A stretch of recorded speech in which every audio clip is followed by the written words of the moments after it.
Test, test.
2022. Please stand for the Pledge of Allegiance.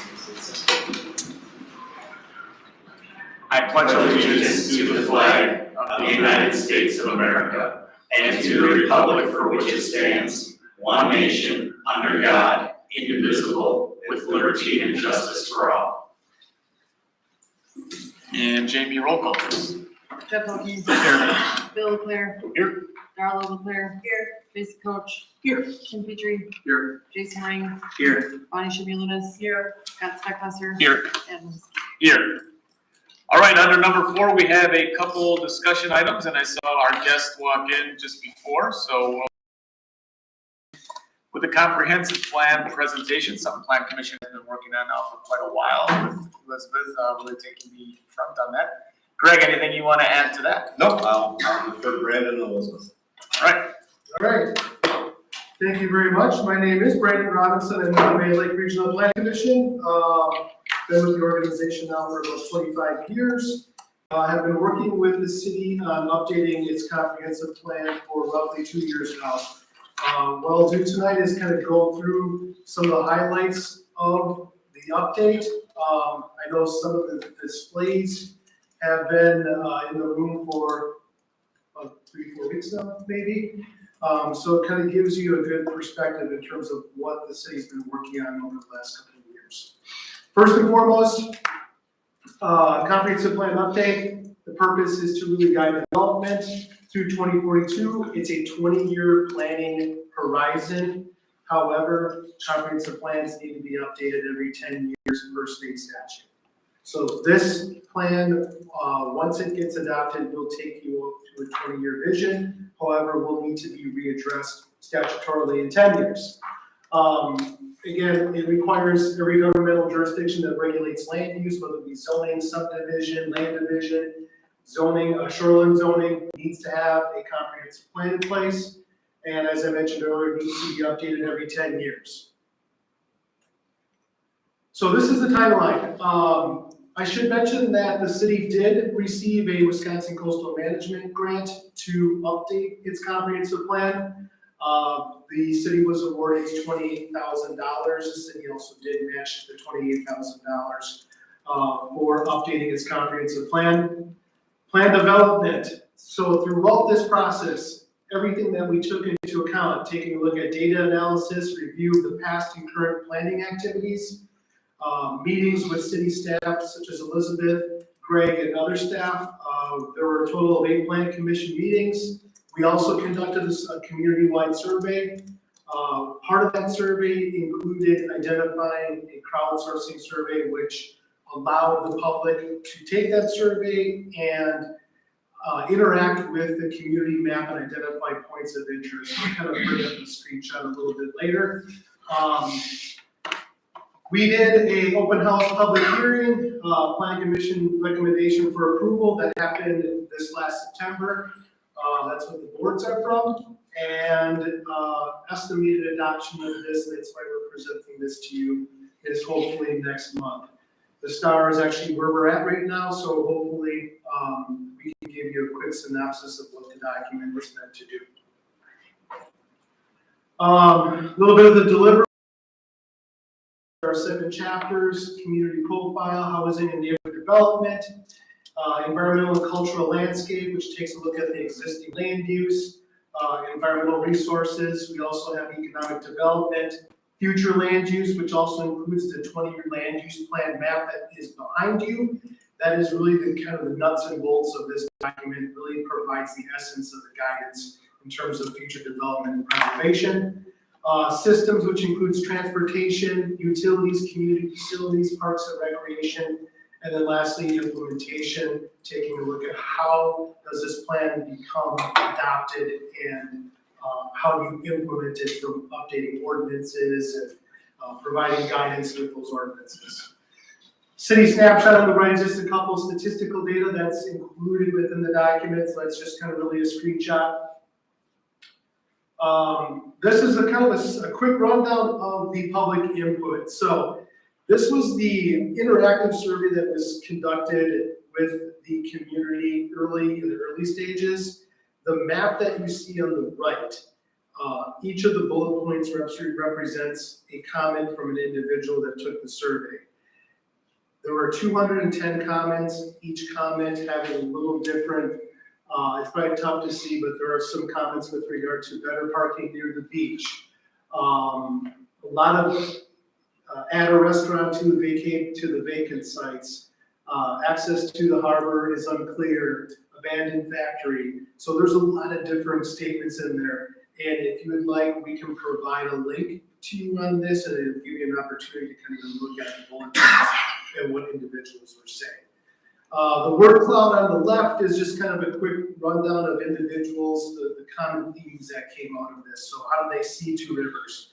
Friendly, quaint, historic, beautiful, the beach comes up. Scenic is a very popular term as well. Safe safe and charming are very popular terms that came out of the common themes when individuals responded to the survey. So gives you a good sense of what your citizens view the city as moving forward. Okay, land use. So this is the 20-year land use plan. Hopefully you've kind of taken a look at the board behind you, but this is a quick rundown of the 20-year land use plan. Provides a visual interpretation of what the city is envisioned to achieve over the next 20 years. Keep in mind, this is a generalization. So everything you see in the yellow is intended to be generally commercial. There would be potentially some spatterings of commercial development or maybe some light industry in those areas, but the general concept of those areas would be residential. Generally residential. Generally residential, yes. So basically the recommended development areas identified on this map extend into the extraterritorial area.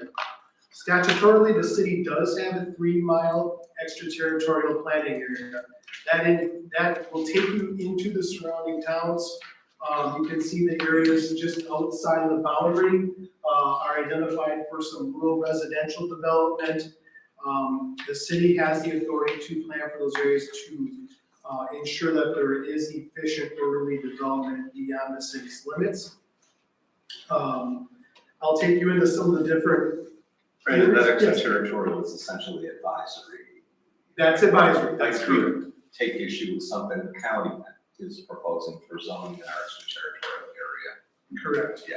The extraterritorial area basically is the guidance tool for the city, but if there are situations where there's a development in those areas, working collectively with the county and the surrounding town, that's why there's also an intergovernmental component to this document to ensure those relationships are continued to be built and fostered. By the way, just about every town in Manitowoc County, basically, I don't know the statutory basis, but turns to the county for zoning. I think Newton may That is correct. be the only town with locally administered town zoning, just as an FYI. That is correct.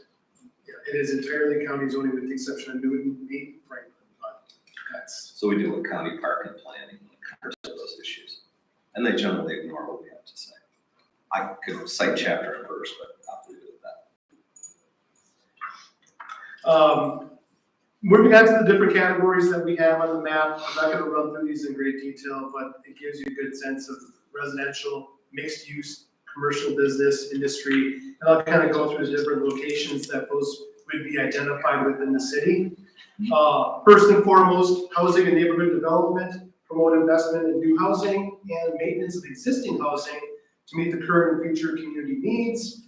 The biggest thing here, and I look back into the survey results, single family housing was the biggest desire from respondents from the survey. So you can see there, potential housing development, new single family housing in existing neighborhoods and future developments. One of the other big issues that I noticed was within the survey was maintenance, maintaining the housing, ensuring that those homes are maintained and properly, I guess making sure that the neighborhood is maintained and that it's looking safe, efficient, there's no dilapidated housing. That's something that I think is brought up a common theme with the word cloud as well as with the survey.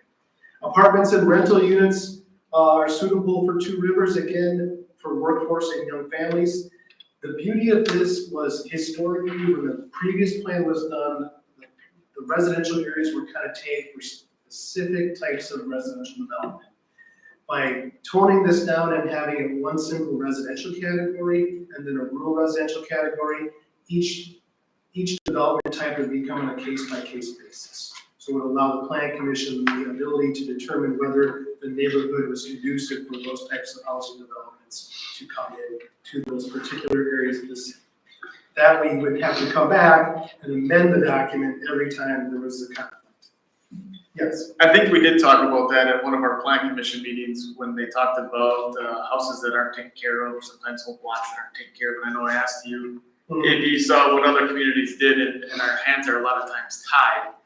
And one thing I know that I mentioned before is maybe that's where we need to take some of our money that we get from our TID districts that we use for housing and start to shape that towards some of these blocks and start to target them and find ways to give them grants that maybe are payable over 5 years or maybe payable upon sale of their house if they are moving into an apartment or something else that they can fix it up, get a little more value, or get something for that house and kind of raise the value of that house versus trying to sell it for $20,000-$30,000 to somebody that's going to buy it and come here to cause a ruckus, because a lot of times that's what ends up happening.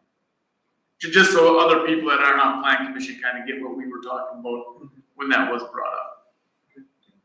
Target some of that affordable housing. Right. Which we've had a hard time spending. So. Right, and we have, and we've tried other programs, and I guess another thing we gotta do is just try something else, try something that works so we can spend it and better our blocks, better our community. Continue, I'm sorry. No, that's a great point. I know we had that discussion multiple times. Commercial service or commercial and service business. So this, as well as industrial. So the upper right-hand side is your commercial and service business. This designation is primarily accommodating for office and retail space. You'll see the main core areas along Washington Street, since most of its historic character, existing commercial uses are there. Other areas in terms of industrial, this is basically focused primarily on the industrial park areas. These areas provide for important employment, economic base in the community, and will continue to do so for the foreseeable future. So this kind of gives you a sense of where those smatterings of commercial and business development existing and potential, as well as the industrial. Mixed use. Now, this is a new category that was put in. The purpose of this designation is to provide for flexible development and redevelopment, especially along vital corridors and some areas throughout the city. Its designation can accommodate a range of development types, including residential, commercial, as well as maybe some institutional and light industry. The biggest thing here is case-by-case basis again. Does that potential use fit within this classification? This will give the Plan Commission and the city the flexibility to determine if that particular use is conducive to the area, and then you can adjust your zoning accordingly. Maybe the zoning is already in place for that use, but this gives you the ability to not be tied to a particular district such as residential, commercial, if it were take specifically on the comp plan. There are areas that are already mixed use, are there not? Like Washington Street would already be one of those. Yes, and that's what we took into account, some of the major corridors that already have mixed uses, and that's also ideal where, to your point, it's residential above and commercial on the bottom. And that's a great use to have in other areas as well. At one point, did we take a look at even allowing someone to do industrial at one time downtown? Where they want to manufacture something but sell it in We the did it stores? for food products. Okay, Yeah. yes. I will say, I think in the survey, the second highest desirable use was a mixed use, residential up top, commercial business on the bottom. That's what the survey indicated. But if you go to a prior slide, again, the Washington Street Business District does show as primarily commercial. Now, our commercial zoning, this isn't zoning, It's land land use, but we do allow for that residential out. Not on the first floor, however. Right. And that- Nor should we. So, correct. Yeah, I was taking a glance at Lincoln Avenue to recall, we had a discussion on that because, you get out in the area by Kranick Chevrolet on both sides of Lincoln. You could have multifamily developed or redeveloped there. You could have commercial light industrial, in all honesty. That's State Highway Corridor, so thanks. You got it. And Memorial Drive, I'm sorry, you depicted really from Yes. basically from Madison Street all the way up to the hospital. And so that's probably an apt description because it's a mix out there. Thanks. Governmental, institutional, and utilities. Now, this essentially is just a breakdown of the existing facilities, whether it be city hall, public facilities, institutions, school facilities, religious institutions, things of that nature. This is just really kind of a existing land use snapshot of what's there presently. If there are particular issues, we get into the specific goals and objectives with regard to utilities, making sure that they're efficient and provided in an effective manner. Parks and recreation. Now, this identifies existing parks and recreation. A big component of this within the document, on the right-hand side, you see that we have kind of an inventory of the parks and the facilities within those particular parks. And then the potential needs and improvements. We did a pretty extensive breakdown of this, working with Elizabeth and other staff and ensuring that there are potential needs and improvements necessary for these facilities. So I think there's 3 or 4 pages worth of improvements and identifying the existing parks, ensuring that down the road, the city might be able to get funding to make those improvements. It's identified within the existing plan. And it gives a vision for those particular facilities moving forward over the next 20 years. What is that? The one off Highway 42, the big green block, what is that? Vietnam Veterans Park and, That's our, that's the dog. Vietnam Vets Park, the former, what is that, taking Newton's property, the former school? Looks like it does. It's pretty much- Maybe not, no. That's north of it. No. Yeah, right. Yep, further. That's pretty much Vietnam Veterans Yeah, the high Park. school's across the street. The big one is, the big one is actually not. That's actually. Oh, Riverview, you're right, I'm sorry. That That's does the look like the dump. The landfill, the former, the landfill. Yeah. Yes. Yeah, that actually should not be in there. And it's not in the city. It's not in the city. Nope, I apologize, no, No, Vietnam we Vets do. is the much smaller. That's a great catch. We need to actually remove that. I mean, seagulls use it as a park. Good catch. That's a good catch. Thank you. Thank you. Nice part. Let's see. Environmental and cultural landscape, so this is basically a breakdown of the natural areas. The lower left it's a tough map to see there, but that really illustrates environmental corridors, the floodplains, the steep slopes, the wetlands that exist within the city. Those are really used as guidance points to identify areas that would be really difficult to develop in, or kind of development constraints, if you will. A lot of those areas are regulated by other entities, but it gives you a good visual of what might be there in case someone wants to develop, that there are additional things that need to be taken into consideration from an environmental perspective. And most of that would be Woodland Dunes property. Yes. Most if not, I won't say all. Oh, And then the moist Zander Park is the stuff to the east of Columbus Street. The very wet. Thanks. priority growth areas and redevelopment sites. So these are locations that are conducive to development or redevelopment because they're served by existing infrastructure. However, they might have there might be a brownfield situation there, and there's infill of these sites to help you revitalize the city's older neighborhoods. So there are 14 identified, so 14 specific sites. I don't know if I'm going to go through these point by point, but these particular locations are the priority in terms of future growth, redevelopment, ensuring that they are in a more productive use than what it sits as today.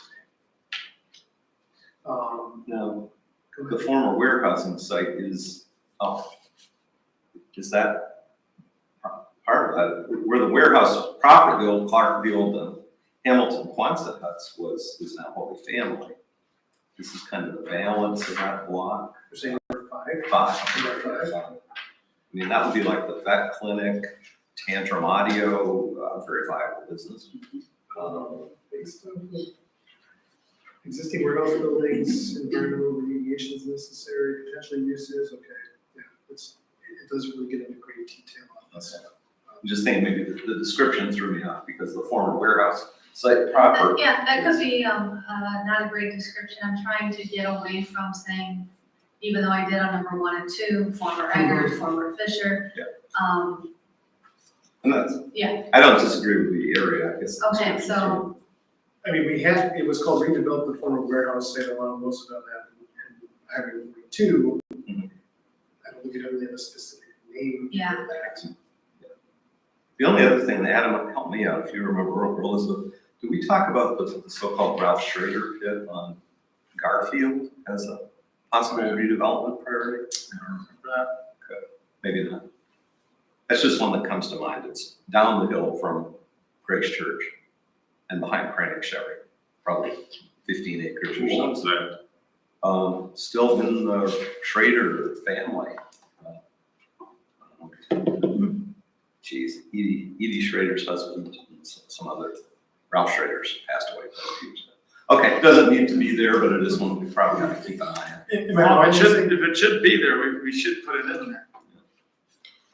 so. I mean, we're developing that area with the subdivisions that are right by that church. And Garfield, within the last 10 years got improved with pavement. So would you say a former gravel pit, or is that what you're, Yeah, Yeah. okay, Former borrow, they call them borrow pits. I don't know why, because nobody ever paid it back. But And yeah, that- former gravel pit. And calling it a borrow pit might be better. that 5 is a tough area to re-describe though, because there is some stuff that we can still do there. You're right, it's not warehousing, but still. so we'll correct that. There's a ban, I don't know what to name it though. Yeah, so we'll look at a better way to label number 5 and then add, the former borrowed pit. Tracy's got her hand up. So is number 3 Brownsfield? Are any of these, Yes. honest to goodness, Number 3 is a Brownsfield? brownfield, Oh, yeah. for sure, Yeah. yes. That's WPS and USO. Yes. Right.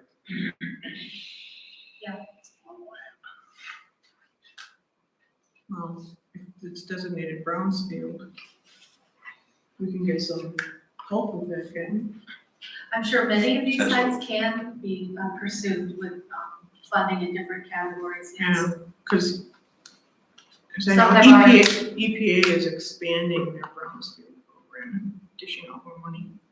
And some have received funding and there's still need further investigation or remediation and Yeah. additional attention.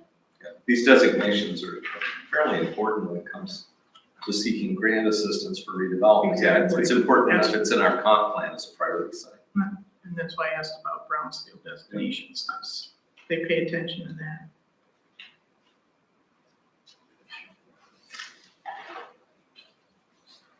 Am I wrong in saying that some of these sites, there has been some work done? Remediation. Remediation? Yes. Well, some have, yeah, like number 3 has. Number 3. But I, So is yeah, number 2. correct, yeah, I did go into the long history of, Yeah, I was just curious. right, correct, I mean, people could look up the birds, and we can identify those that, look it up in the bird site or whatever, but Mhm. we're not gonna include that, I don't expect, within the planning document itself. Yeah, site 7 has some remedial activity. Any question on these priority growth areas and redevelopment sites? So these are kind of those focus areas moving forward. So a timeline recap. So basically seeking city council adoption of the update of this comprehensive plan, the draft as it sits today, or any changes as requested at this meeting, which I think we have a number of those at this point. Biggest thing, implementation. So once this gets adopted, the number one thing you put there, make sure that it gets updated every 10 years. probably shouldn't wait 10 years to do it. It should be looked at annually or at least every couple of years to make sure that those changes in technology and land use are implemented into your updated plan. Holding community meetings, updating the webpage, updating the city zoning ordinance as needed and as necessary to ensure that it's consistent. So those types of things moving forward. The biggest thing that we're trying to offer now is in a lot of communities, I'm not sure if Two Rivers would be this, but once this plan gets adopted, there are a number of communities that we don't know what to do with it. So rather than just going and sitting on the shelf, we'd rather educate and say, this is, if a development comes in, this is how you're supposed to use the document. It's really meant to be a guidance tool. Keep in mind that this document does get adopted as an ordinance, so it does have some legal standing. That's under November 7th, Jen. That's what I am anticipating. I do need to verify about if the public notice was published or not, given our zoning administrator retired. So I need to verify, but that's the plan, November 7th. Thank you. And with that, any questions at all? Again, keep in mind, this was a lengthy effort. A lot of legwork was done by city staff, helped put this together. And I think, from an update that came from 2010, I think it gives the city a new vision to achieve moving forward and a new guidance tool. With that, I'll entertain any questions. Yes? Well, you mentioned earlier that we could have access to a link to see some of those survey comments. Yeah. You said 200? There were 210 points that were dropped on that map. So what I'll do is I can provide the link to Elizabeth and then she can shoot that out to you. Okay. It'll provide you access to that web page. Yes, that's okay. So how many people did respond to that How many? survey? To the one survey, I'm just curious. the first survey that went out, there were 300 responses, which is actually pretty impressive for an online survey. So that probably was one of our better responses in terms of our online components. Just as a reminder, there was a Google survey which asked, and I don't recall how many questions, and then there was that other component that Brandon's alluding to where you could actually go onto an interactive map and point out things about the city. Right. Okay, so there were two parts. Yeah. Yeah. Well, because I did 2 parts myself. Okay. One is the 300. Yeah, the 300, I thought the 300, but then even the 210 points was actually pretty impressive too. So a lot of input. Any other questions? All right. Thank you very much. I appreciate the time. Thanks. Thank you. So again, public hearing and request then for council action by adopting the plan by ordinance on the November 7th. Okay, yeah, the only comment I guess I have to that, and not to be a Debbie Downer, is just some of the words that people use to characterize our city and how do we kind of reshape that. Some of the things that were in is on the upper left-hand corner as we look at it, and some of the things that were sleepy, dead, boring, old-fashioned, retirement, what kind of things, obviously, you can't control what people think of this, but how do we kind of reshape how people think? And I think part of doing that is bringing the community together, and that's why I feel it's important to get kids in here to do the national Pledge of Allegiance, to invite the school system in here when they do good things, just to try to get a better vision of Two Rivers and not all the negativity that we see. But also on our part, we got to do, I don't want to say a better job, but a better job of making sure we're filling up our downtown areas and making it a little bit more vibrant. I think the flowers that we do in summer really help make it vibrant. It makes it bright, it makes it beautiful, it makes it attractive. And how do we, Project 365 obviously is going to help that. And how do we just continue on that path? So just try and keep that in the back of your heads, because I think we kind of want to change that. Obviously, we're not going to change everyone, but if we can get some better comments for the next time, that should be a goal coming out of this, for my 2 cents. Anyone else? I lost my It'd almost be a good idea to do something like that kind of survey once a year. just get people's thoughts and comments about stuff. Not that I do it every 10 years, but, Yeah, and then see what happens after a year. yeah, I Does mean, that word cloud change and make it better or not, or whatever? Right, even as a simple one, just to kind of. Yeah, it has to, people's yeah, thoughts, real hey, simple. almost like a reflection, how are we doing, how are we making this, trying to make this better? Mhm. I mean, obviously, that we're all trying to do that every day, Right. but is it working with everyone else's vision? So maybe like do that in September after the season's over. Just Yeah, right, kind of like a, get it, yeah. How does it feel, how did the city feel to you?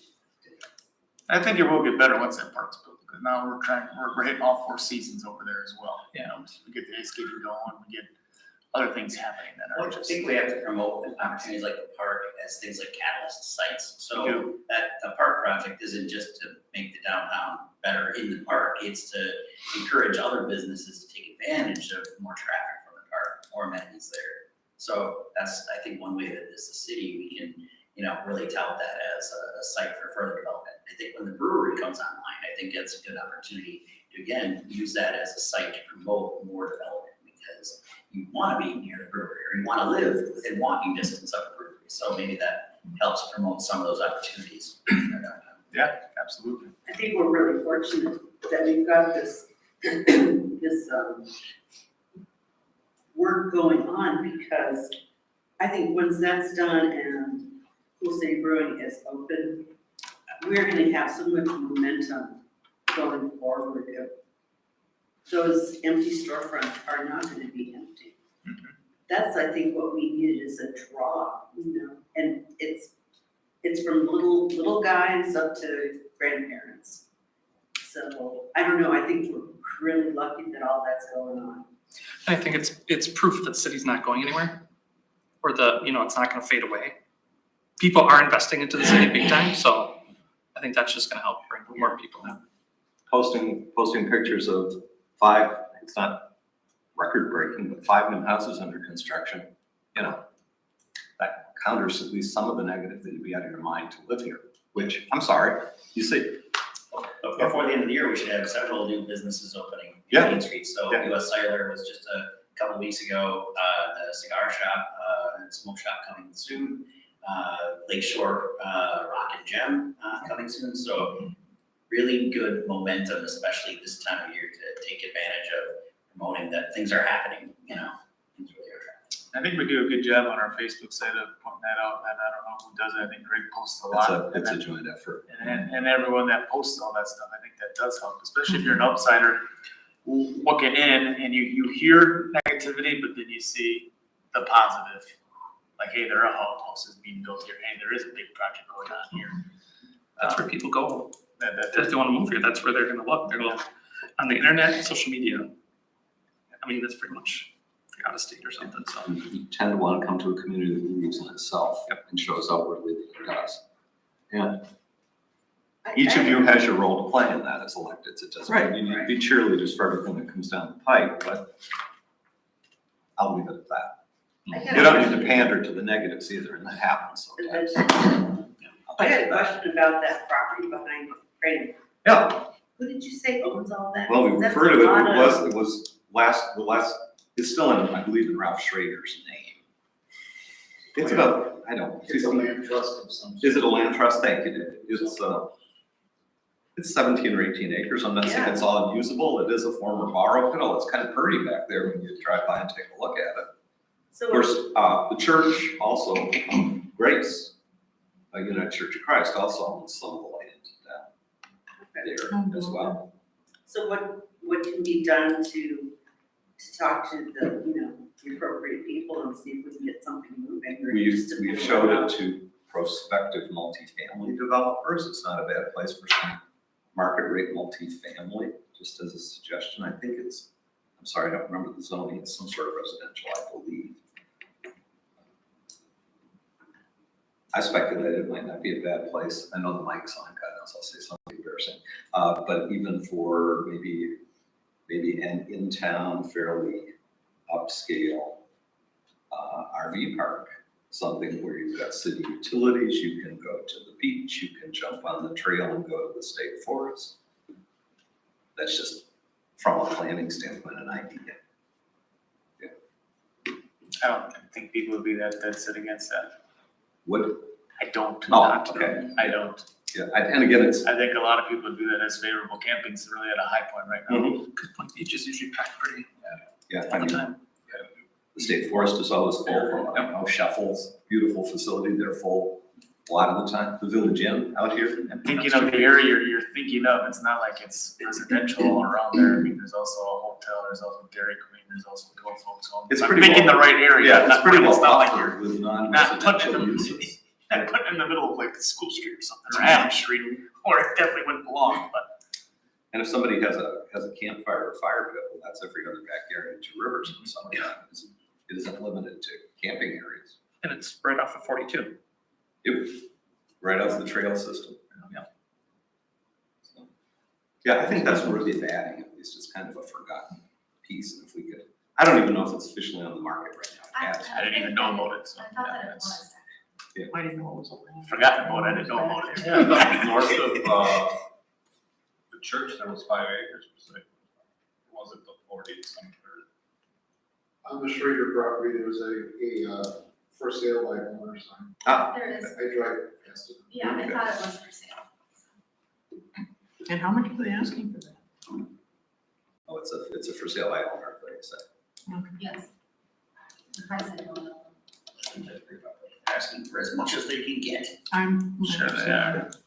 What was it, 17, 18? Dave, you're gonna I assess thought this. it was 16 point something, yeah. Dave, Sorry. that's all right. Good memory, thank you. Okay, anything else that we want to add to this before we move on to the next discussion item? No? All right, then we will go to discussion on golf cart regulations. Staff had handed us a flyer that should have been either in your packet or on the table here for you, Just or the, maybe on your computer. the existing ordinance, I know there had been some discussion about at the same time that we were talking about ATVs and UTVs on city streets, about revisiting the golf carts ordinance. Chief Colmeyer is here as a resource. Maybe he can give you a little history, because I'm forgetting, for example, how long we've allowed licensing and operation of golf carts, and able to address any questions about whether indeed there have been complaints received about golf cart operations, which I understand some council members have received. So, Brian, any introductory there? Not a whole lot, really. I know that there are folks in the community that have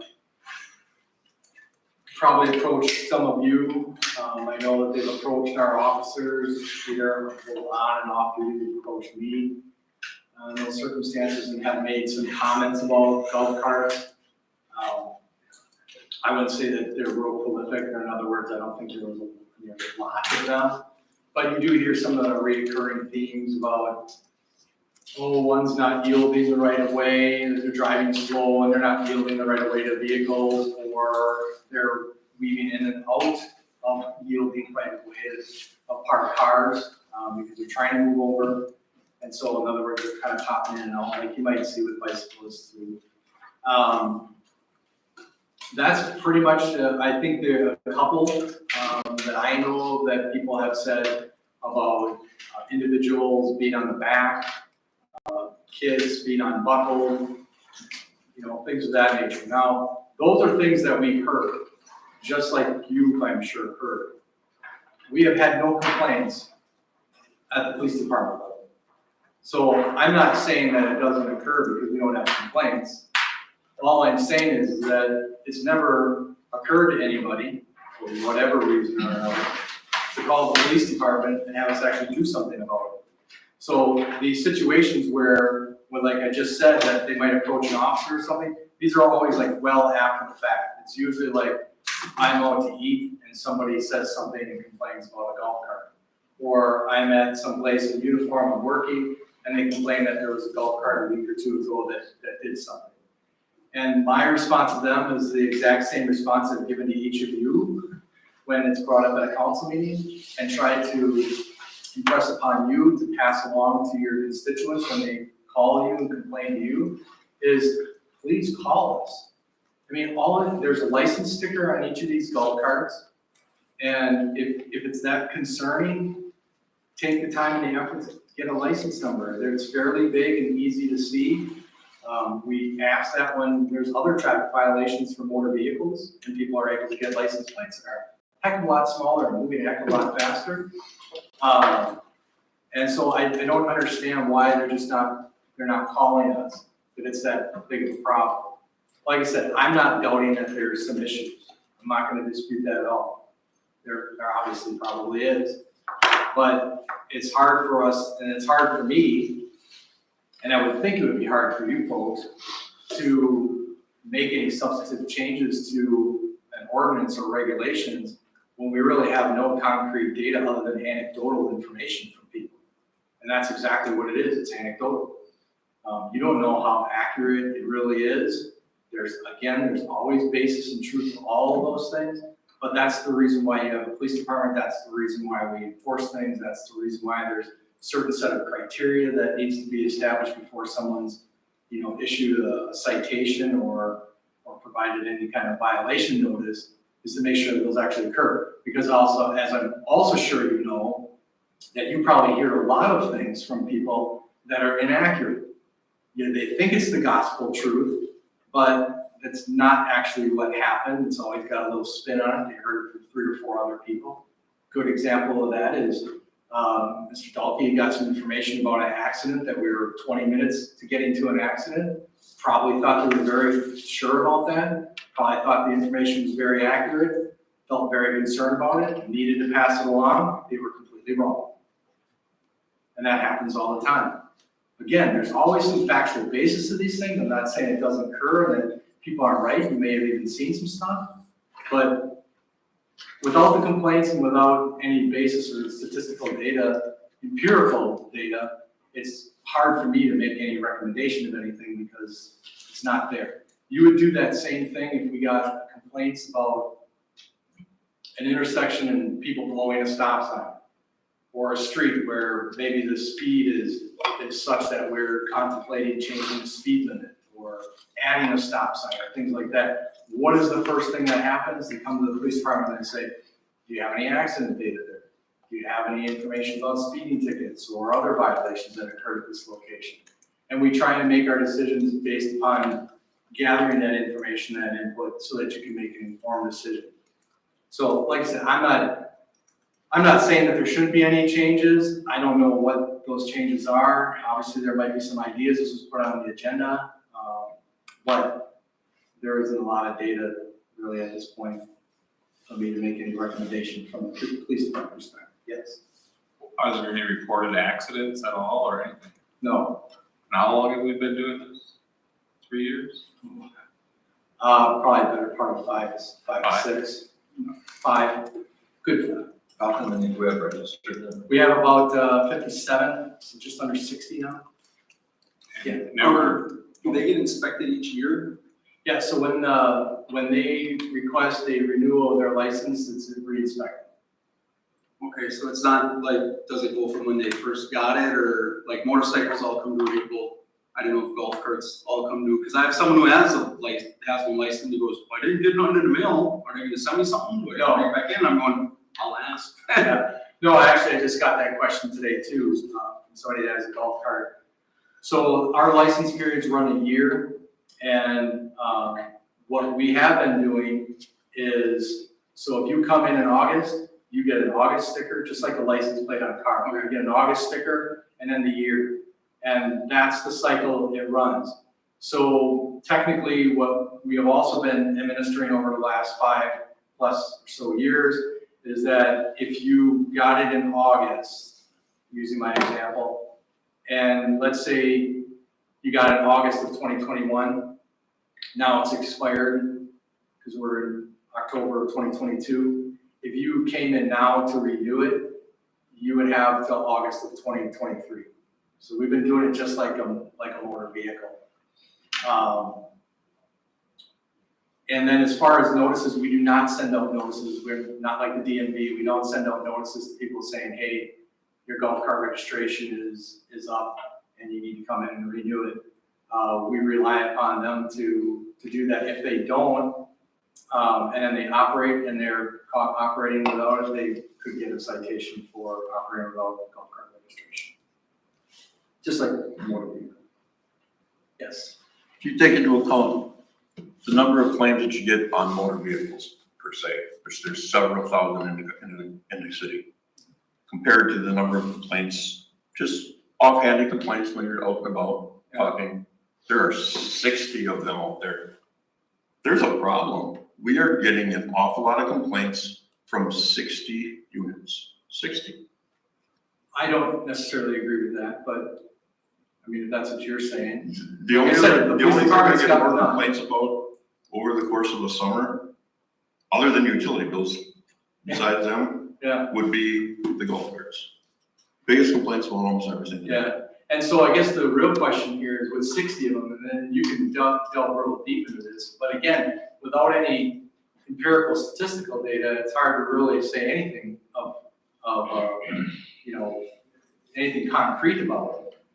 So is it one or two that are habitually a problem, and they're the impetus of most of the complaints? And one or two is probably a small number, but let's just say there's 5 or 6 that habitually have a problem. They don't follow the rules, or they're particularly troublesome in some way. Are they the ones that are generating most of the complaints, or is it the fact that all 60 are a problem? Probably not. But without, again, any data and anybody actually providing any specific information about these golf carts, I don't know how you can draw any conclusions like that. You can make assumptions, and I could too, but, and I'm not trying to argue with you, I'm just saying that that's the reality of it. I don't know how to answer that. I would say a lot of people probably don't call those complaints in, or they would tend to call in a motor vehicle complaint probably more often just because of the nature of a motor vehicle. I think it's the same as a bicycle. We get a lot of bicycle complaints coming into council. I bet you don't get a lot of bicycle complaints that get necessarily called in at the time of the action.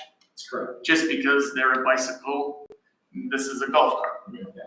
But we do stuff about bicycle ordinances because we as staff, or you as staff, us as council, receive a lot of those complaints, whether on duty or whether they're actually happening at the time or not, because we know they're an issue. And I think this is kind of similar, that I have some problems with some people that have golf carts too, and the biggest thing is the weaving in and out. Weaving in and out. Sometimes you're coming up to a stop sign, especially if you're coming up to the fire department. All of a sudden they're on the right, and all of a sudden, boom, they're in the left. It's like, what the hell are you doing? You can't just do that. And I think a lot of it has to do with the fact that they can't drive the speed limit. And they can't just stay in the lane. That, I think, is probably the biggest problem there is. And not stopping for stop signs, another big one. That I don't see, but I'm sure it happens. I know it happens with bikes, but there again, I have problems. I don't necessarily call the police department. Every time it happens, I slam on my brakes and move on. Now, if it was a car that continued to do it at 30 miles an hour, I'm probably gonna call that in because that's gonna be a big safety matter. Where golf carts may be going 10 or 15, kind of similar to the bike issues we have. Nobody calls them in because it's not something that's necessarily life threatening. Yeah, I wouldn't disagree with any of that. I think that that's very true. I think to maybe expand upon that, there are a lot of very minor things that people do call in. So I don't think it's a matter of it being, minor on the scale of things, because we get a lot of complaints about a lot of minor, what I would consider minor stuff. Now, to the people who are calling in, it might be the biggest thing in the world for them, but from a priorities perspective in the police agency and the amount of other calls and things like that, probably not a major thing. But like I said, I wouldn't necessarily disagree with that.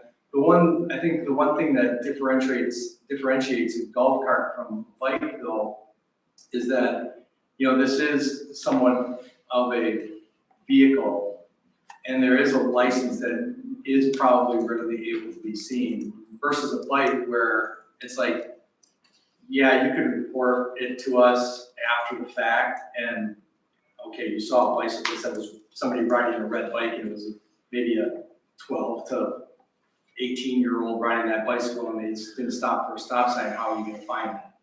But this is a circumstance where I would love it if like in a circumstance like that where you see it weaving in and out, is you get a license number on that. And even if it takes that little extra time to maybe go around the block so you can pick up the license number, is have information like that, because even if we couldn't write a ticket, we could make contact with that owner and say, hey, we received a complaint about you and your golf cart, that you're doing this, and please, if this is the case, maybe if it's something serious, obviously we might take it to the point of issuing a warning or citation. But just in general, because we do this even with cars, is making contact with somebody and just saying, hey, we received a complaint about you speeding, we received a complaint about you not stopping for a stop sign, and could you please make sure that you're doing that, otherwise next time you're gonna get issued a citation. And I think that that will go a long way to try and curb some of these things, but, you know, I mean, again, it's hard to do that when you don't get the information planned, so. And a lot of people would like to vent, you know? Yeah. So they like to go to a council member and say, hey, these damn golf carts, that this is what's constantly happening. They almost like to keep a record book of it. Well, and how many Versus different calling. council members are they talking to? Are they talking to you? Are they talking to Jeff? Are they talking to Bonnie? Is one person talking to three people? And then three people come in and saying, That I guess. yeah, I mean, that could be happening too. That I don't know.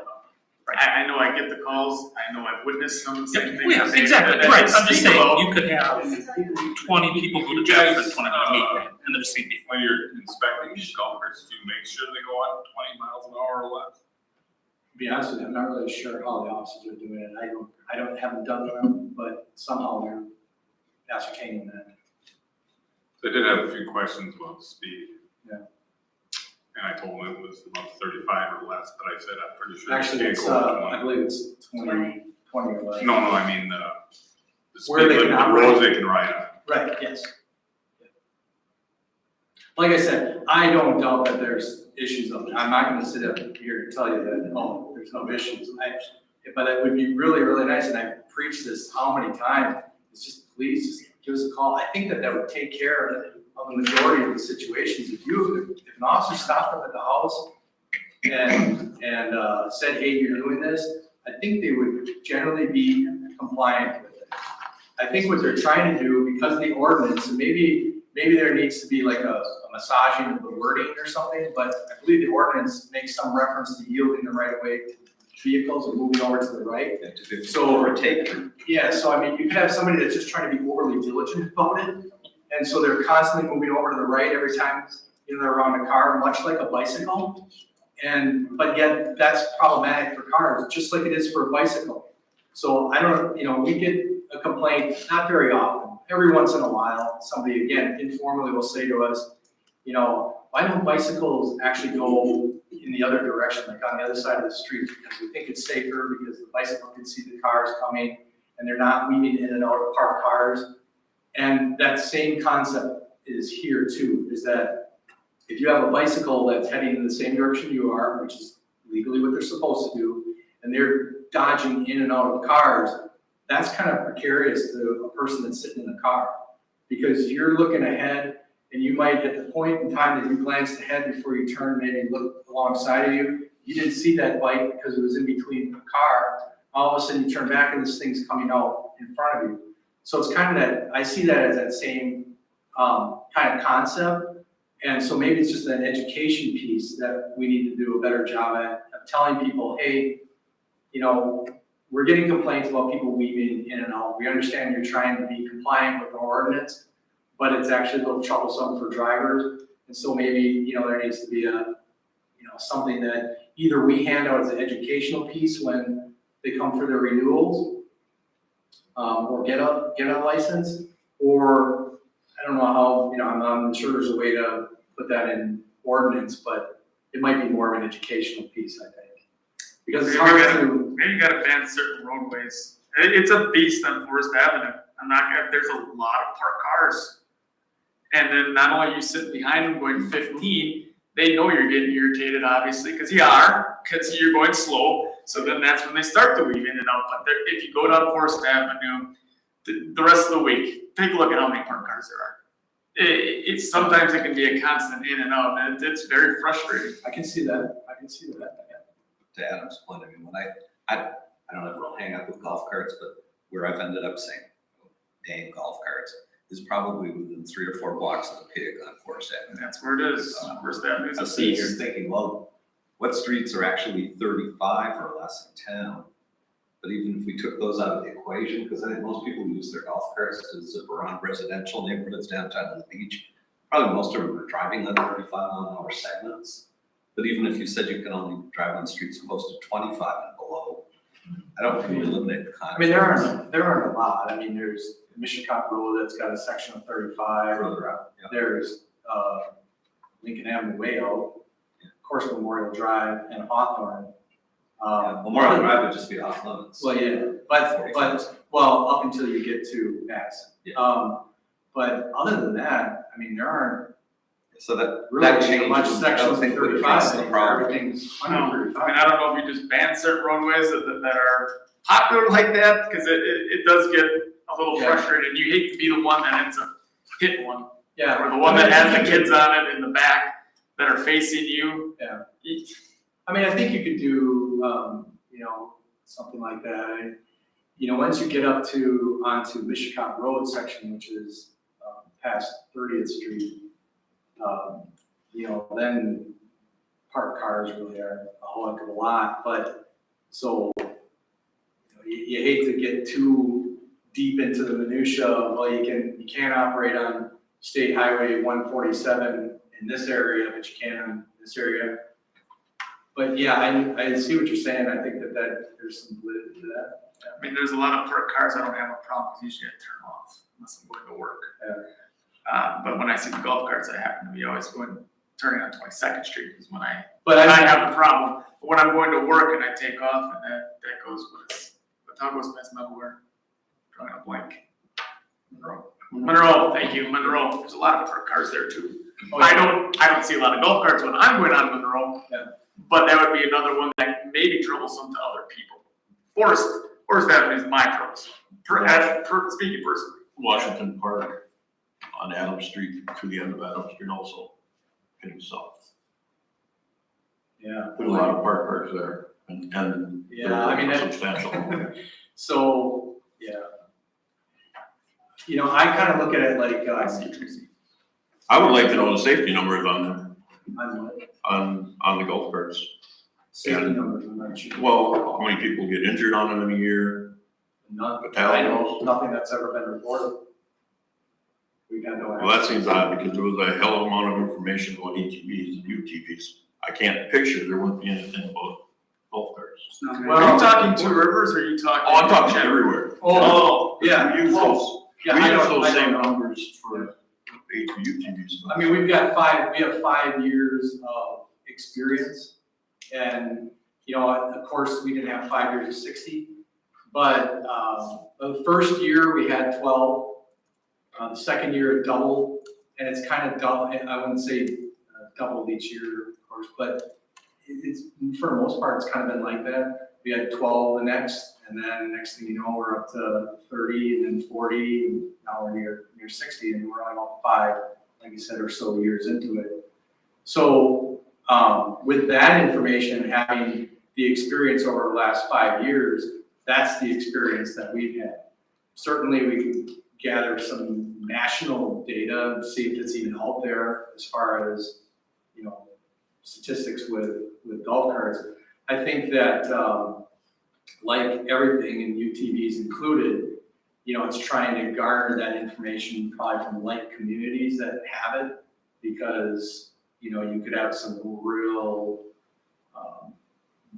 great variations in the type of communities that have that, and that can really skew your data depending upon where it's used. So I could pick a community in Florida that's like a private gated community, and they're probably not gonna have any problems, Or you could pick some community where there's a lot of traffic, a lot more traffic than we have, and you're probably gonna problem. So it's trying to parse that stuff. Tracy's been patiently waiting.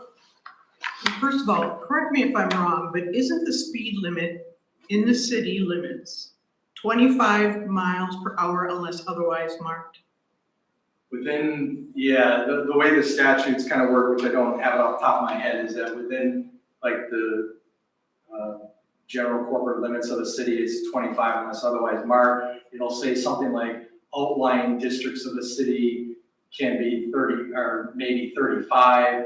And then like highways generally are 55 unless marked. So that's kind of how they have it worded.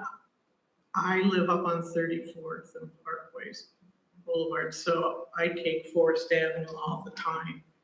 And, I know you know where you're going with this one. because I have called in once. Yeah. I've called in once, but 3 times in the past year. I have 25 miles per hour. That's the speed limit. I'm heading north to go home. And somebody passes me on the right. And because they've done that, that's why I voted yes about kids on the sidewalk. On the right or left? On the right. Okay. Well, I mean, Once I called in, once we did call in, because I happened to be the passenger that time and I could write down the license plate number. And it was a Wisconsin plate, but they weren't from here. yeah, let me give you something, and I'm not gonna get into a long story I could about this, because I actually have personal experience with a relative of mine, and Jack, this might bring him way back.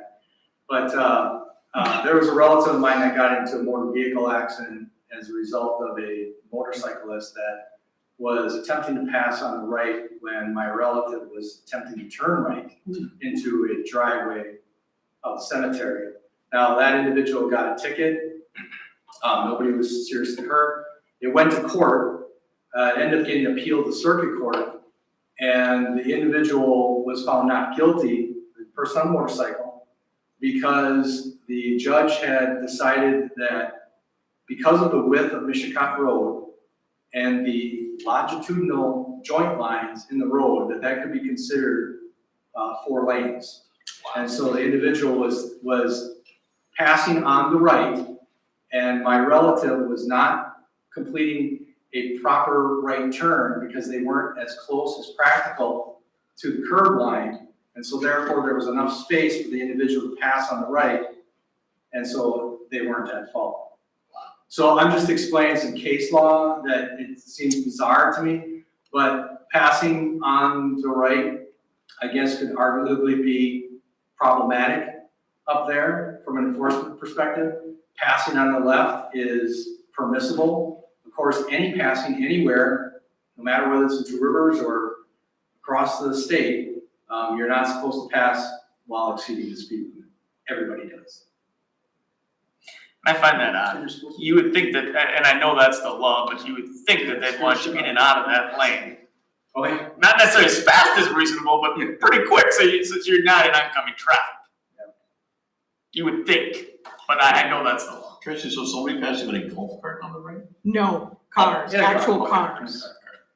Yeah, so I was gonna say with, I was gonna mention something else with bicycles. So I kind of look at it like this, and not that any, like the law should be like, according to Brian Colmeyer and his experience, but, some of the experience I have with just operating a bicycle, like I wouldn't ride my bike on Chicago. I probably wouldn't ride my bike on Washington Street either. I avoid those areas just because the cars, the speed, sometimes depending upon where you are on those streets, additional cars, and then how much closer that puts you to speeding vehicles, and whether someone's paying attention or not, looking at their phone. I try and stay off of those roads. So I mean, I'm trying to draw a correlation here between, golf carts and bikes and which roads you might attempt to avoid. But I would. As a driver? Or as a golf cart driver? As a golf cart driver. Oh, I was gonna say, Chris, as a driver, I should be the But- quickest way to where I'm going. But the problem with that, I thought you wanted to move the No. driver someplace else. So don't but what I fix it. find hard is like Adams Street, for example. It's like, I understand that it's a long stretch and people kind of generally drive down that road a lot. But, to exclude kind of your residential neighborhood roads, I think is kind of hard to do. I could see, more of like the state highways and that kind of thing.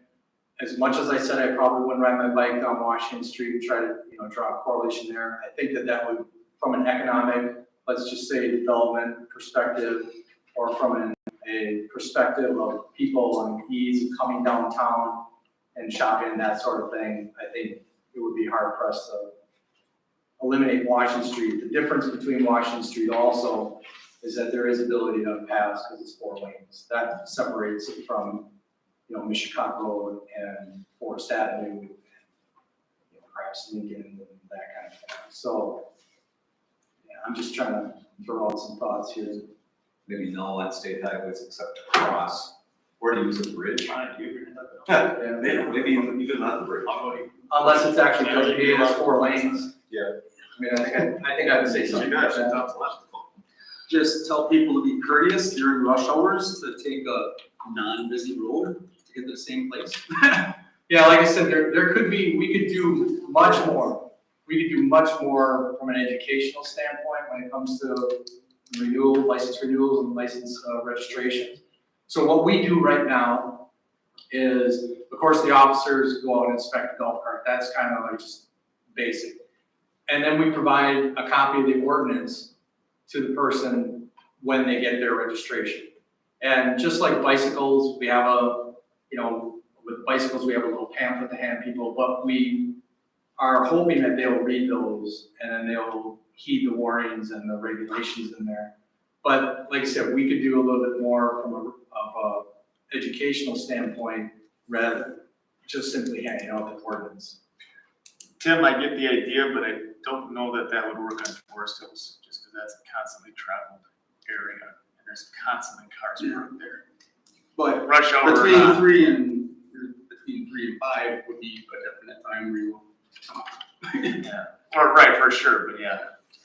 Bonnie gets a lot of complaints, she's been very much so patient. No, when I was rereading your ordinance, I think, it almost sounded like, well, especially when it says they have to comply with the manufacturer's instructions. So if they have a golf cart that doesn't require a seatbelt, they're not gonna use it. Correct. And when it almost sounded like everything is fixed for whatever they do. I mean, like when you're reading the ordinances, I'm just saying maybe that's why people aren't calling in, because when I do get complaints about it, they're so frustrated, but they don't know that I didn't even know you could complain about it.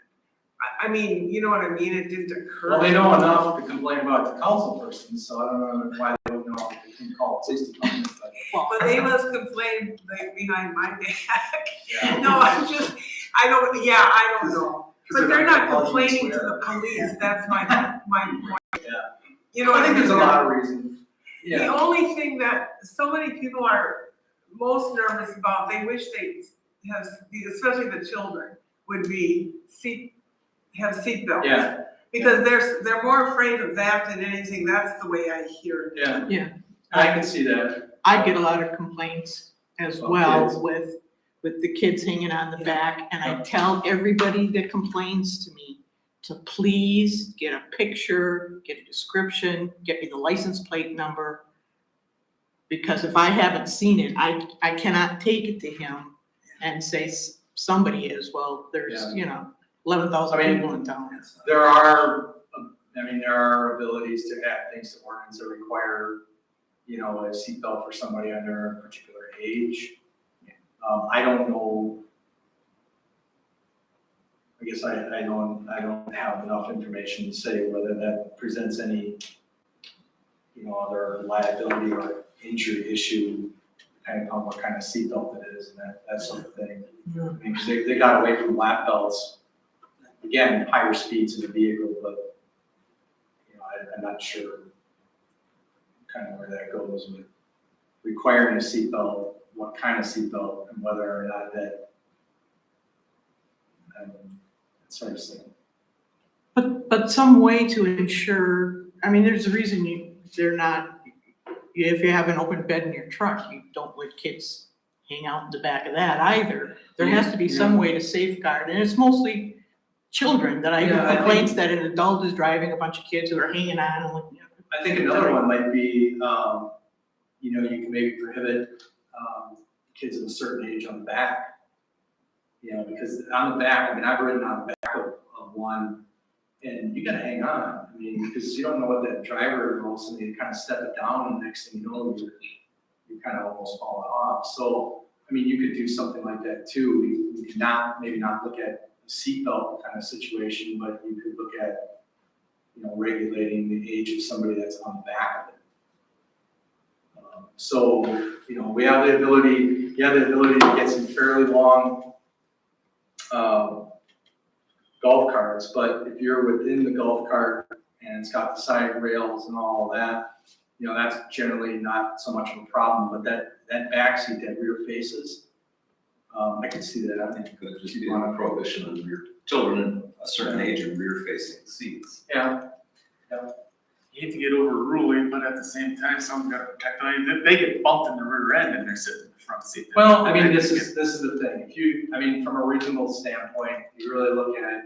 If you got, say, a standard golf cart, it's got 2 normal seats and then perhaps 2 rear facing, and you've got an adult, couple of adults, like, you know what, maybe the one adult sits in the rear facing and the child's in front, even though it might be more fun to be on the back, but the child's in front. They're required to follow all motor vehicle laws as well, correct? Yes, the applicable ones, yeah. All right. Every time they get on the road, they're breaking law. They're impeding every single time they're on the road. Yes. Every time. So obviously the state statute allows for golf carts on the roadway. And so, and neighborhood electric vehicles, not just golf carts, but basically golf cart type vehicles. That's how it all started, was with NEVs. So from again, yielding the right of way. If they're not yielding, then that would be an impeding. If they're not yielding. Yep. Just like perhaps a driver that's driving in front of you in a vehicle on your way to work in the morning and they're doing 15 miles an hour and 25 would be impeding. Right. Yeah. Or 25.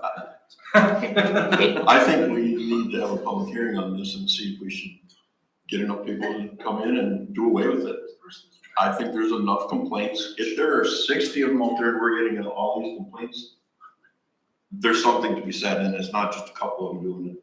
Because it's all over town that I hear the complaints from, and I see it all over town. By the time you're going this way and you see it happening that way, by the time you turn around, they're going, where'd they go? By the time you turn around, that's what a lot of it comes from, why people aren't saying anything. Even at intersections, I mean. So they're I think slow we enough need that they're impeding you, but fast enough to escape in the blink of an eye. Is that what I heard? I'm being sarcastic. I've seen it. You know what I mean? If you're at an intersection, which way did they go? You have to pay attention to where you're going. I'm not gonna run around town and track you down. Nobody's gonna do that. I mean, I don't call them in just because they're legal to drive there, and I don't even know what all the rules are, to be quite honest with you. As far as what they do, I don't have a golf cart license, so I never got the book. That doesn't mean I shouldn't read up on it. But I don't know all their rules and what they're supposed to be doing. So I just view it as a nuisance, and I think that's what a lot of other people do. Hence the fact that they call council, not the police department. I really do think that is the reason that they choose to contact council versus calling that particular golf cart in. Can I ask a question? And your council decide on the answer. Sure. But do you tell the folks that they really should be calling the police department? Do you tell them that? I don't, because I don't know the rule. I don't. And I guess that's what I mean, will do even from now. if Whether they do it or not, I don't know. I mean, it's worth the effort, to even tell them, and even if you're not sure, to call. I mean, and that's your circumstance, obviously there's others that have gotten calls. Just because we can tell them that, say, oh, that's not against the law, and then maybe we'll hear some more. Our secretaries get swore at, the officers not quite as much. Usually the phone call starts with the secretary and they get swore at, and then once they get transferred to the officer, they're like super nice. No secretaries ever arrested. Right, but, that way at least. The secretaries aren't so friendly. We've got great secretaries. But, I'm sure they work hard. it's like I said, we can also communicate to them what it is, and then if we hear back from them, like, that's a particular problem, once again, that's some information that's just maybe a little bit beyond anecdotal. As far as getting the golf cart, information, again, if there's something if there's a cart that's out there that's problematic, and a lot of times, we're not that big of a city. Even when we have speeding violations, we get a lot of this thing where it's like, you know what, there's this black car that goes down Tannery every afternoon and it's doing 40 miles an hour plus. And so, you know, around 2 or 3 o'clock in the afternoon. So, you know, we'll set up and we'll do something about that. Even information like that, there is a golf cart that drives on Monroe Street every morning and is just impeding traffic and it's darkened in and out. They got kids hanging off the back. Could you please have an officer give special patrol that area? Even if we had something like that, we're not even getting that. So I don't think a lot of times though, they're driving in the same area necessarily. The guy you're talking about on 10 is probably on his way home, or on his way to work every day, and he chooses that mode of But transportation. people are creatures of habit, and I'll tell you, they like to drive one road and one road only. Because we got a golf cart in our neighborhood, and she's not on at the same time all the time. No, She's out at all random. But she also doesn't go downtown either. No, she doesn't, and she doesn't really cause a problem everywhere. I'm just using that as an example. It's not like I see her only Monday through Friday at 2 o'clock. I mean, I see her. It's when her dog needs a little ride. Her dog doesn't need a ride. It's her dog enjoys. Has the frequency of these citizen complaints Been around increased for since? people. Actually, these guys, so you go first. I just have to ask that. I'm sorry. I say, has the frequency of these complaints to council members increased since the council vote on ATVs and UTVs? Because I have heard a lot of, why the heck are they allowed? And I don't recall hearing this raised as a council. There's more complaints about bicycles. Yeah. But there's probably a lot more bicycles. I don't say they increased. I think it's been the same. About the I same. think Bonnie's reports on it, you could probably, in her comments, probably once or Just twice a- in some Just a reviews. question, just a question. And no, I'm going from experience on mine. Yep. I'm 100% truthful. I think And I- I've experienced the same thing. Yep, and I've thought that, I've had concerns, and usually it's about the vulnerability of whoever's on that car, and of course, what it might mean to you as a car. And someone right, driving a and car, me too. if you hit them. And then if something happens to me, you'd feel like shit. Kind of like the power wheelchairs, doesn't matter word for it, personal assistive mobility devices that And I've never called that guy in either. that choose Yeah, to that guy- operate. Those are not, in street yeah, traffic. those aren't. That guy tried to get hit. Yeah. And I know this is being recorded, but he tried to get hit. I'm telling you. That's pretty hair raising, and that's not on the for a cheap second Yes, as well. it is. Yeah, And I don't like that anymore. Yeah, just saying. Mm-hmm. And we had, so technically, that's not an assisted personal Oh, it's not. mobility vehicle, is that is 2 wheels in tandem, it's just a 2-wheel vehicle. You can't just pop on it. So more like a Segway. It's assisted mobility. Oh, okay. I still think we need that.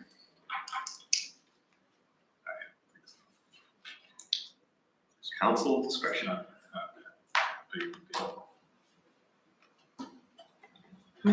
What do you want to come out of this? I mean, we discussed it, now what? there's gonna be any change. Well, I think you're hearing, there is no great motivation from staff saying we have a huge problem, or we have a significant problem with council. We've just been responsive to council members Right. saying, you collectively, or individual members perceive the problem. So, I think at the very least, and obviously you decide what you want to do, at the very least, I think there's some things that we can do, and I think there's some things that you can do. The first thing that you can do is you can help educate the public and let them know, find out, take a look at what they are in the ordinance, and what are the regulations, so that you do know when somebody calls them, you can tell them whether that's legal or not. And you also have a basis of understanding whether you see that it's a problematic thing, even though it is legal, then maybe it does need to be changed. Okay, so that's number one. Number two, from your perspective, is to tell the people to please call us and let us know that these are things that we do want to know, because when we aren't aware of them, we can't fix a problem we're not aware of, right? I mean, that's the first step. We gotta identify, that's the only way that we can work to fix it. And all it does, it really only takes a little bit of extra effort. And if they feel, and I'm gonna say this, if they feel that strongly about it, that they've taken the effort, that it's bothered them enough, that they've taken the effort to call you and complain, perhaps even swear at you and complain, do you think that might be worth that little extra effort, like I said, to just slow down and maybe stop and then get a license on that thing. Or turn around and get a license on it. It'll take literally 30 seconds out of your life to do that. And then you can have some satisfaction of actually getting the person rather than just calling somebody and complaining and not having anything done about it. So that, I think that's the second thing you do. From our perspective, what we can do right now at the very least is, again, we can try and educate a lot more. Every single one of them has to come in to renew. Every single one of them has to at least get a registration at the front end. So we're seeing every one of them at some point in time within a year and repeatedly. We can do a better job of trying to educate them so that some of these issues maybe we can alleviate. So we can, even though it may not be an ordinance, we can put it together a nice, simple pamphlet instead of somebody getting this ordinance that they're like, yeah, okay, I'll just drive diligently. Then a nice little colorful, simple pamphlet that says, don't do this, don't do this, don't do this, and we caution you maybe not to do this. And that could include the children on the back. We can say, we recommend this, we recommend that, even though it might not necessarily be an ordinance. I think, coming from me, I think we ought to shut down some of the streets that they drive on. And that's. Because I don't think we should be sitting here waiting for it to happen and say, oh shit, hey, we should have did that last year, we were talking about it. And now someone's hurt. And I'm talking even Lincoln Avenue, because you got the bump outs, you got the parking, you could be constantly in and out, but especially Forest Hills. If we're not gonna stop it anywhere else, Forest Hills ought to be the one. Forest Avenue, I'm sorry, Forest Hills is up the other way. Yeah. But Forest Avenue should be one that gets shut down. I truly do believe that before something bad happens. So And I would have no problem doing an age restriction on who gets to drive on. I agree with that. I think we have When we do that. We have some concerns with that as well. Well, they're already, you have to have They're already- driver's license. No, who gets to ride, not drive them, who gets to ride them But, as a passenger. but they should be able to cross, because I Yeah, know oh for yeah, a cross, fact, you can't a drive on. couple of seniors who use them to come down to get Walgreens on their way to Yeah, you don't want the to. senior center. Yep, you should still be able to cross, because you're not causing a problem necessarily crossing, you gotta look for traffic like bikes do and Yeah. zip across, but to be weaving in and out with parked cars is. And then all of a sudden, you're in the right-hand lane, and like I said, then they wanna turn left on the 22nd, and before you know it, then they're in front of you. 20 seconds. And I think that's unfair as a 20 driver. seconds should be another one that's not on there too. Isn't 22nd Street part of a state highway structure? 147. The west portion of it Yeah, the west, between Washington and Forest Avenue is 147. The eastern portion between Washington and 42. Lincoln Avenue is 42. And then you get the county line. Yeah. My opinion. Yeah, and maybe, like I said, the things that I suggested there were the least that I think we all could do, and we probably should do anyways, regardless of anything else. There are certainly all these other things that we've already spoke about that are at the council's discretion. I was just wondering, and I will start telling some of these people to call, but what if you took a survey of the golf cart owners and asked them, what do you think about children riding on these carts? Because that's what I mostly get a complaint about. Yeah. Just to see what they think, or are they gonna be bucking it? You know what I mean? Are they gonna be angry about it? I guess, I'm sure they would be. Well, I mean, I guess again, it Might not depends. occur to them. I mean, it depends on how far of a restriction I think you're going to go. If you're gonna say that you have to be, 15 or something like that to even just be a passenger on a golf cart, yeah, that's probably gonna be a problem. Are you bucky about putting your kid in a car seat till they're 7 or 8 o'clock? Tough shit, it's the law. You gotta do it. If you said something more like, rear facing, that you have a pretty strict prohibition on rear facing and the age there. I mean, I don't know, but I would guess that for the most part, most of the responsible golf cart owners wouldn't have a problem with that. Because probably most of the golf cart owners won't even run into that situation. So, yeah, I mean, we could do that. would it make sense? This is good discussions, why we have work sessions, I think, for things like this, generally. would it make sense perhaps on the next regular meeting agenda to say, out of this discussion, there's an array of choices, I guess, do nothing, prohibit golf carts on the streets altogether. Then as you work back toward the center, it's, on the more lenient end, it's, well, don't change the ordinance, but advise people of safety concerns, maybe remind them that's a privilege and that could change in the future. But in between, here's an array, council, and which things would you like to talk about if you put it on a future agenda? Is it a prohibition on kids 12 and under in rear-facing seats, or prohibiting certain major highways, probably state highways for starters? Does it make sense to That's bring why back I that would want a list? public hearing to get all that input. Do you mean Well, I at a guess. meeting, ask for public, for people that are actually watching it, to ask? Oh, that would be a way too, yeah, because, I guess the public hearing thing, I don't know, do you just throw it out as a public hearing on golf carts and what do we do? Or does the council say these are things we're looking at and then let the community? I think you have to get to that point first, you have to have a game plan and present it, and then if we have a public hearing, you said we only have like 57? I mean, should we, Well, to have a public hearing that applies to 57 people?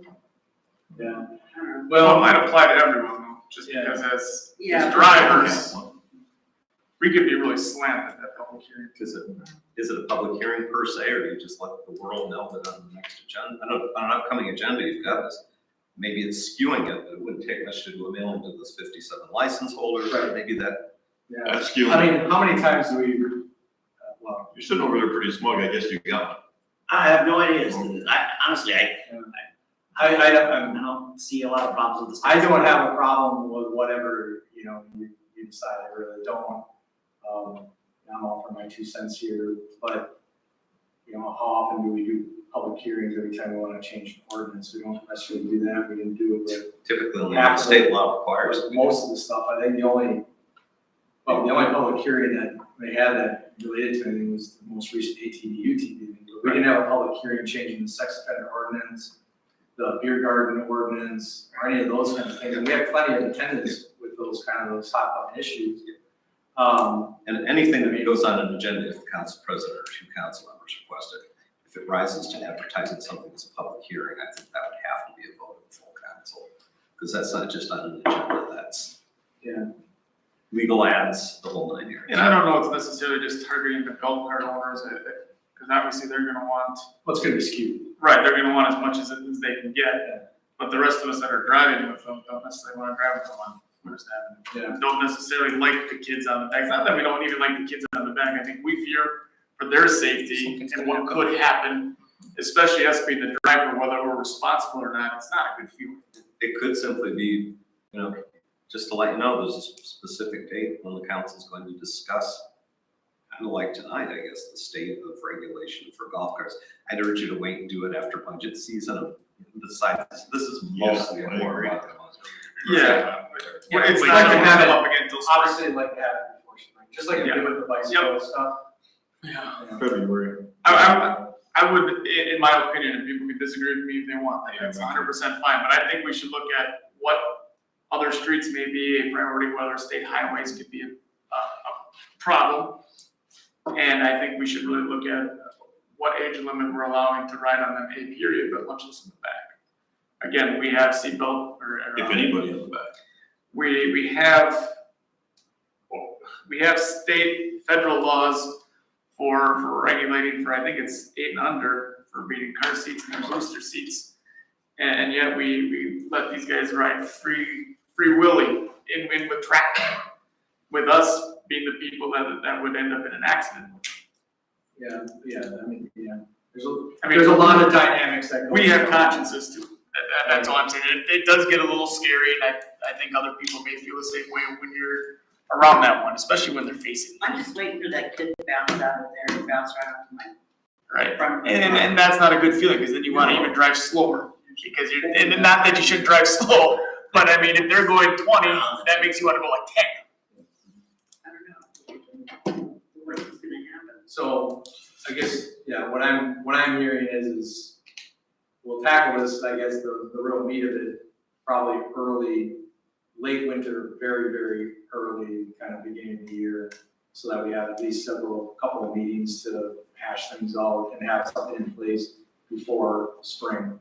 And it seems like there's kind of a consensus on this, I don't wanna be like the. And it's- I mean, if everyone feels kind of the same way, feel free to just to throw your hand up and say, yeah, we should look further It's into like something the that I two- said, the two two- that I It's a said. thing, you know, alternate routes and Yep, kids. yep, so if you feel that that has some latitude, In you that, should have in staff. that meantime, we'll try and gather some more data and then also delve into some of the things that you mentioned about the streets, age restrictions on that.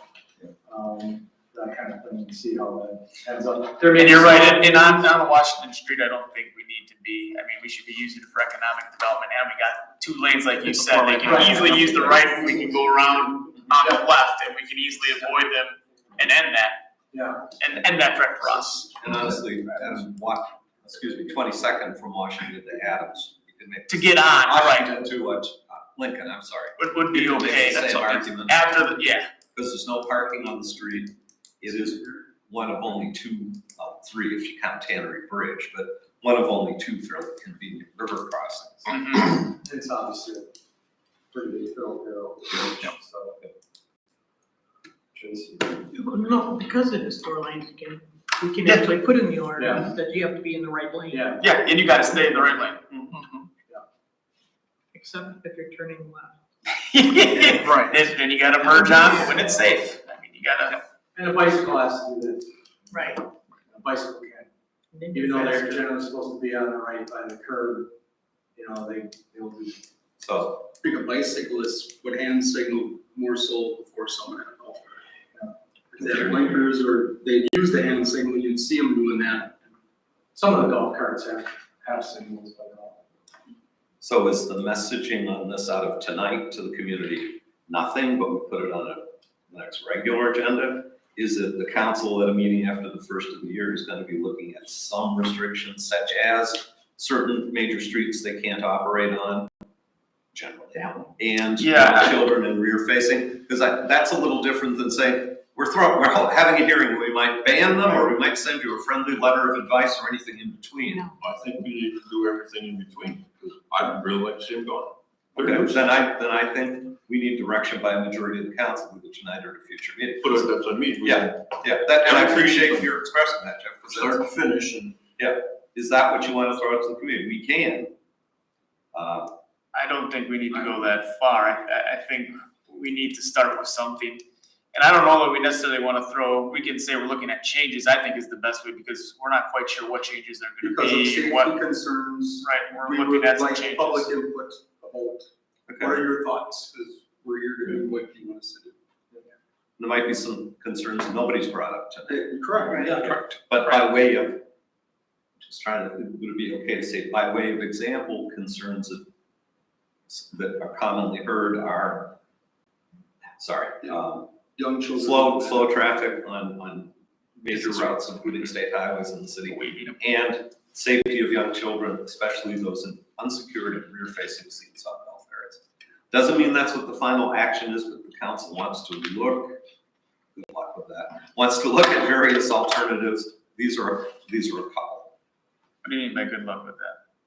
I'm sorry. You're not agreeing or what? No, I said I'm cool with that. Oh, I thought you said good luck luck with with that. saying, we're gonna have a meeting about golf carts. Oh. And good luck, because you might come out of it with some friendly advice or an outright ban. That's the council's option. Gotcha. I don't wanna, you guys can pass a resolution giving that instruction. I think it's a good idea to give people some idea of what's on the table. yeah, I think so. Yeah. It helps, I think it helps motivate people to get involved and express their opinion. If it's just kind of wide open, it doesn't give anybody a direction. And there's people that have like a certain hot button issue.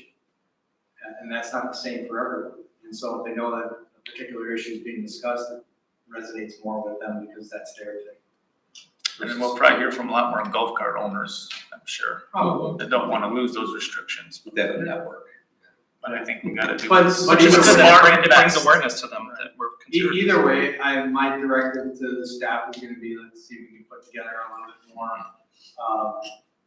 user-friendly informational guide to hand out to people. Because we're still gonna get, even though it's now we're getting into the winter months. I think I just saw someone like literally last week, Friday, that had a trailer up here with a golf cart that I think that was getting inspected. So, I mean, it does, they come in sparingly during the winter, but they do, because people want to prepare for the spring. And so, you know, and the renewals, so.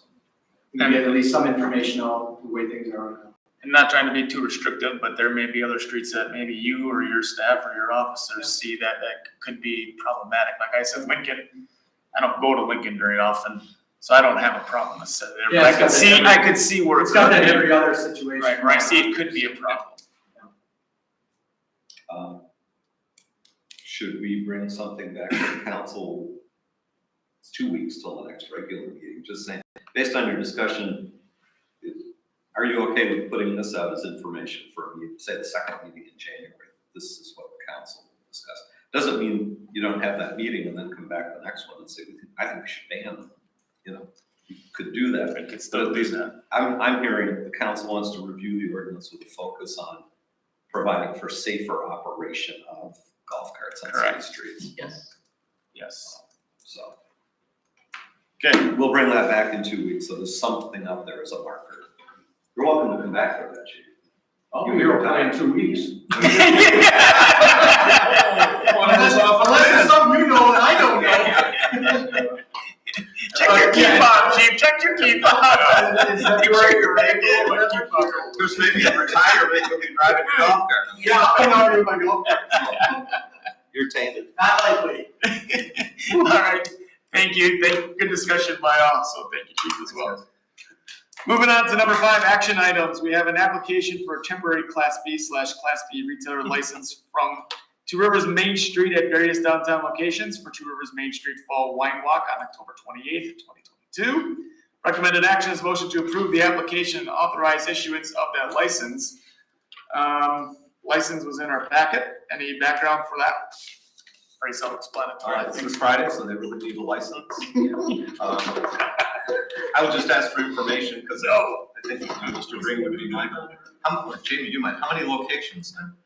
We have 11, so I gave Jamie a list of 12. But Lakeshore Rock and Gem isn't to the point where she's ready to invite people into her place yet, because she's just not quite there. So we're at 11. What does the application NA mean? I mean, I know NA means not available, but So what's the application? They have their own liquor license. Oh, okay. Got it. No, we ask that people finish their drinks in the business and take their empty glass out of the place. Gotcha. All right, looking for a motion on this. I'll make the motion. Thank you, Tracy. Second by Scott. Thank you very much. Any council discussion on this? I will just abstain from that. Yes, yeah, good move. All right, seeing no discussion, this is an all in favor vote, so all in favor indicate by saying aye. Aye. Anyone opposed? Perfect. Good. We have an you got that, Jamie? So the wine and beer walk downtown is legal this Friday. Sweet. And sorry, I was a bit of late in getting that in, but I was up until the last minute trying to get that up to 12 places. Got it in time. Appreciate All it. that matters. All right, then, with no further ado, it's closed executive session time, number 6. City council reserves the right to enter into closed session per Wisconsin statutes 19.851E when deliberating or negotiating the purchasing of public properties, the investment of public funds, or conducting other specified public business whenever competitive or bargaining reason require a closed session. Tonight, we will review the proposed development agreement with YBR Properties LLC regarding TIF assistance for redevelopment project on the former Eggers Industrial Downtown site. Are you looking for action coming out of this? Potentially, yes. So any members of the public, and there aren't any, but any members of the public that want to be here, upon reconvening and open, there's the possibility of council action per the agenda. Very good. Looking for a motion to go into closed session. Thank you, Tim. Second by Jason. Council discussion on this one. Seeing none, this is a roll call vote. Jamie? Jeff Duncan. No. Tracy Coach. What position? Yes. Bill Leclerc. Aye. Darla Leclerc. Aye. Tim Petrie. Aye. Jason Ring. Aye. Bonnie Shamilanis. Scott Steckmeister. Aye. Adam Huskey. Aye. Motion carries. Okay, we'll make sure the mics are off before any further ado goes. I'm gonna take a potty break just real quick. For the record. Thanks, Adam. I guess I didn't really need to specify what I was doing. I'm going for that. Bye.